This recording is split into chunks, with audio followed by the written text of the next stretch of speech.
All right, so Suburban or Sienna, which makes a better camper van? Suburban, Sienna, Sienna, Suburban.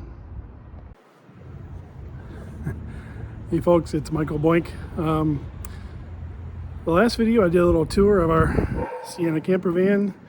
We had a lot of traffic and comments on that, so thought I would kind of continue in that vein. In that video I talked about the fact that we were transitioning from the Sienna to a Suburban. And as we've mentioned that to various people, we often get the response like, oh, you'll have a lot more space in the Suburban. So I wanted to get these two cars next to each other and kind of show you actually what the differences are. All right, so kind of side by side, you've got our new to us 2000 Suburban. It's a 2500 four-wheel drive, so kind of sits up a little higher.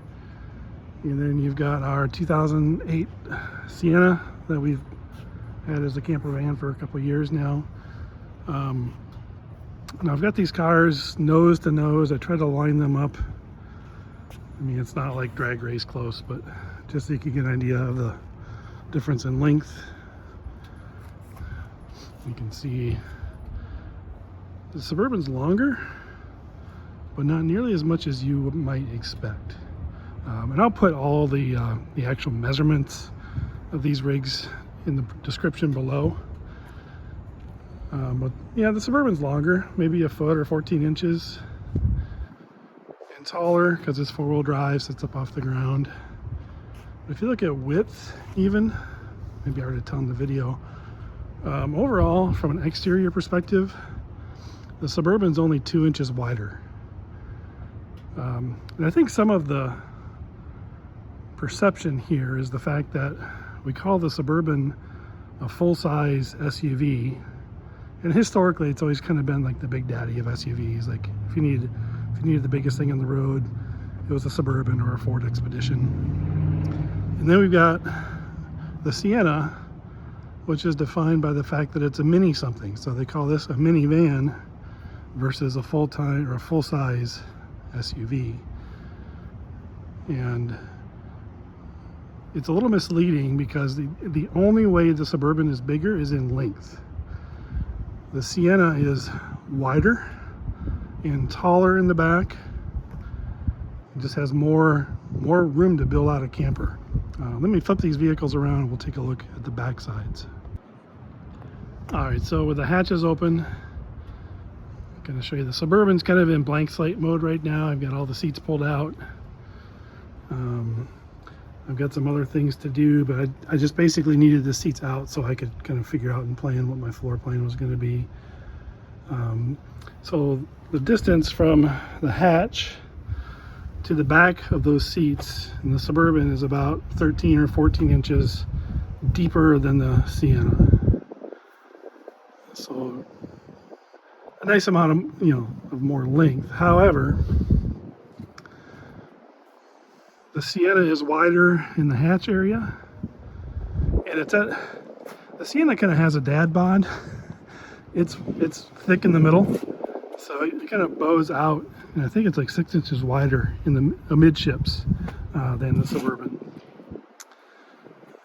And it's taller overall, and that's not even accounting for this really deep trunk space, I call it, that you get when you pull the third row seats out. Like, there just isn't that space in the Suburban. You get the flat floor kind of all the way up. So currently my thinking is I'll build a platform back here in this cargo area, and it's going to have to be pretty shallow. Like I don't think I can even go up as high as I am over here, just to maintain our headroom space from the top of the bed to the ceiling.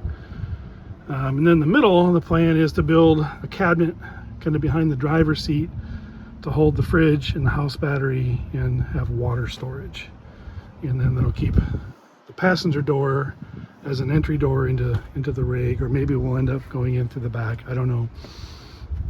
Now the other place, the Suburban is also a bit wider, and the reason you see a lot of build outs that put kind of they build cubbies in these side window spaces, is the distance between those back windows is wider than the distance between the Sienna back windows. So there's a lot of space in this area. Now, I don't like blocking windows. Like, one of the reasons we travel is to see the sights. So my goal is, I think I'm going to build some, maybe like, think of a flower box, but I don't want to come up too far into the window space because I like to have those views. So that's the plan so far. So overall, obviously the Suburban is going to be more capable. We've got four-wheel drive. We've got ground clearance. I love the fact, you see how much higher the hatch goes up than the Sienna. I bumped my head. I have creamed my head on that corner a couple of times. Once I was kind of surprised I didn't pass out. Like it was like a Bugs Bunny cartoon where I'm seeing stars. Just forgot it was open and ran right into it. So I'm really happy to have a hatch that goes up further. Save my noggin. But overall, it's a smaller space to build out than the Sienna. Obviously not as nimble of a vehicle. I mean, the Sienna, between its shorter wheelbase, the wheels turn tighter, like it's just much more nimble, especially if you're going to be living in a downtown area like we are. And the Suburban is obviously more of a truck. But it's the extra capability, it's the four-wheel drive, it's the towing ability. We'll be able to tow in our like a small travel trailer with that if I want to. And then the other thing for me is just being a tall driver. Let me show you the difference just in leg room. All right, so this is the Sienna. This is the seats all the way back. And again, I'm 6'3". You can see I'm hitting knees on consoles. I've got a bit of knee room over here. Like that's with my feet kind of all the way forward. Like, it's doable, and we've done it. You know, we've had the thing for 4 years, and I've gone to 18 different states. But it is by no means generous in its driving room for tall drivers. So here I am in the Suburban. Now, I don't even have the seat all the way back. I think I can go back like at least another inch. I've got almost 2 inches of play here. And you can see, because there's no console in this space, I've got all the room for my knees that I need. Lots of room over here. If I extend my leg, I can almost get it straight. There's just a lot of depth up there to the firewall. So just a lot more, it's a lot more generously spaced for tall drivers. You know, I'm looking through kind of the middle of the windshield. You know, this is one of the few vehicles that I don't feel like a giant in. Like, I don't feel like I've had to kind of cram myself in and duck down and kind of shrink in to fit. So it's just, from a driving perspective, for a tall driver, it's just much more comfortable. All right, so again, Suburban or Sienna. Fuel mileage, we get about 20 with the Sienna and have so far gotten about 12 with the Suburban. However, the Suburban has a 40-gallon gas tank and the Sienna has an 18-gallon gas tank, so our range is actually further on the Suburban. For us, it's all about the four-wheel drive capability and the ability to also tow something. If you're looking for something more nimble and easy to move around campgrounds and also use as your daily driver in any kind of an urban setting, the Sienna is a clear winner. Remember, you can get those in an all-wheel drive version as well, that, you know, you can use it somewhat of an off-road. There's actually lift kits and roof racks and that kind of thing available for them. One of the main reasons I didn't want to go that route is the all-wheel drive versions don't come with a spare tire. They just give you a bottle of goop. And so people are either having to figure out some kind of a rear tire carrier or carry a tire on the roof. There's also no recovery points on that Sienna. There's no little screw-in tow hook front or rear. If you watch the off-road recovery channels, they'll actually sling straps around the wheels because that's the best place they can get those. Well, the Suburban's a clear winner there. I've got a receiver hitch in the back and I've got factory tow hooks up front. Much easier to get yanked out of a situation that you got yourself into. So definitely it's going to be more of a challenging build because we're just a little tighter on space in the Suburban. But I think overall it's going to be a good adventure rig to have. So I'll talk more about this vehicle specifically and what I've done to it so far in the next video, but for now, there you have it. Two good choices for do-it-yourself camper rigs.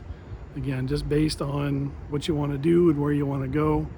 The Sienna is a good choice. It'll get you, you know, we've been to 18 states with it. It's super comfortable, blends in well if you want to be stealth camping, easy to, you know, navigate, easy to park. Especially for single travelers, you can do a lot in that interior and have a really sharp build out. Suburban, definitely more capable from a towing and off-road perspective. Also just from like a drivetrain and engine maintainability perspective, it's all much more accessible under the hood. It's a standard Chevy platform. No one's gonna have a problem servicing that thing. All kinds of aftermarket, you know, it's a 25-year-old truck and I can still buy plenty of parts for it. So also a good choice, I think, for a camper. So again, from a sunny Tulsa day, thanks for watching.